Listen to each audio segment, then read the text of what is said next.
মুহাম্মাদুর রাসূলুল্লাহ ওয়াল্লাযীনা মা'আহু আশিদ্দাউ আলাল কুফফার রুহামাউ বাইনাহুম তারাহুম রুকআন সুজ্জাদান ইয়াবতাগুনা ফাদলাম মিনাল্লাহি ওয়া রিদওয়ান।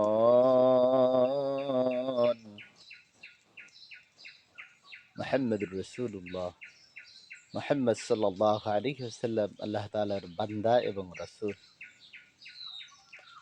ওয়াল্লাযীনা মা'আহু আশিদ্দাউ আলাল কুফফার, তাহার সহযোগীগণ কাফেরদের প্রতি বড়ই বজ্র কঠোর বা কঠিন। সাহাবা রিদওয়ানুল্লাহি তাআলা আলাইহিম আজমাইন, মুহাম্মদ সাল্লাল্লাহু আলাইহি ওয়াসাল্লামের সহযোগী, তারা কাফেরদের প্রতি বড়ই কঠোর বা কঠিন ছিলেন। রুহামাউ বাইনাহুম, তারা নিজেদের প্রতি অর্থাৎ সাহাবীদের প্রতি বড়ই দয়াদ্র, বড়ই রহমদিল ছিলেন, অত্যন্ত দয়ালু ছিলেন তারা নিজেদের প্রতি, নিজেদের সহচর বা ভাইদের প্রতি। রুকআন সুজ্জাদান ইয়াবতাগুনা ফাদলাম মিনাল্লাহি ওয়া রিদওয়ান, তারা আল্লাহ তাআলার সন্তুষ্টি অর্জনের জন্য কখনো রুকুতে কখনো সিজদায় লুটিয়ে পড়তেন।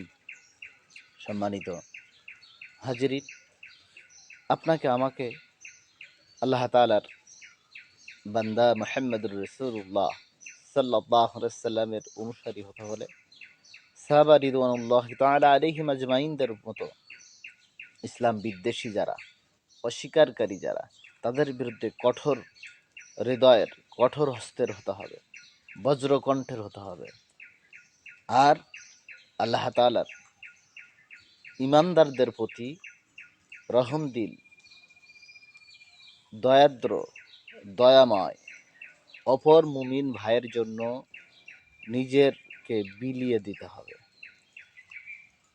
সাথে সাথে আল্লাহ তাআলার সন্তুষ্টি অর্জনের জন্য রুকু এবং সিজদায় লুটিয়ে পড়তে হবে। আমরা অনেকেই আছি আল্লাহ তাআলার বান্দা বা নবীর উম্মত হিসেবে দাবি করি, কিন্তু অপর মোমেন বা আমাদের সহযোগী, আমাদের সাথী ভাই যারা, তাদের প্রতি আমরা বড়ই কঠিন। সাহাবীদের সম্পূর্ণ উল্টা আর কি, পরিবর্তন দিক। আমরা মোমেনদের প্রতি দয়া দেখাই না, কিন্তু সাহাবীরা ছিল, এক সাহাবী অন্য সাহাবীর প্রতি সবসময় রহমদিল ছিলেন, নিজেকে সর্বস্ব বিলিয়ে পর্যন্ত দিয়েছেন, আমরা ইতিহাস জানি।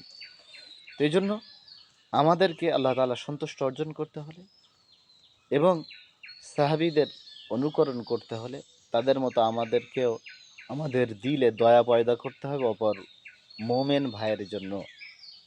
আর আল্লাহ তাআলা সন্তুষ্ট অর্জনের জন্য অবশ্যই সময় মতো এবং রুকু ও সিজদায় লুটিয়ে পড়তে হবে। তাহলে আমরা আল্লাহ তাআলার সন্তুষ্টি অর্জন করতে পারবো। সাহাবীদের অনুসরণ, রাসূলুল্লাহ সাল্লাল্লাহু আলাইহি ওয়াসাল্লামের অনুকরণ এবং সাহাবা রিদওয়ানুল্লাহি তাআলা আলাইহিম আজমাইন তাদেরও অনুকরণকারী হতে পারবো। যদি তাই হয় তাহলে আমরাও আল্লাহ তাআলার প্রিয় বান্দায় পরিণত হতে পারবো।